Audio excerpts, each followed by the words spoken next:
Isang gabi ng parangal at pasasalamat ang ginanap bilang bahagi ng pagdiriwang ng 50th anniversary ng Philippine Heart Center sa isang hotel sa Maynila.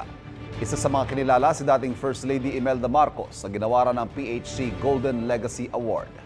Ang award ay bilang pagkilala sa ambag ng isang individual sa pagtataguyod ng institusyon. Ang dating unang ginang ay isa sa mga nagtayo ng Philippine Heart Center noong 1975.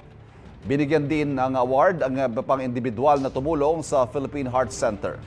Noong Biyernes sa Quezon City, dinaos naman ang Praise Awards 2025 para kilalanin ng mga empleyado ng PHC na matagal nang nagseserbisyo sa ospital.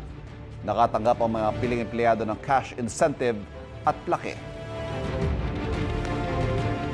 Kapuso, huwag magpapahuli sa latest news and updates. Mag-iuna ka sa balita at mag-subscribe sa YouTube channel ng GMA Integrated News.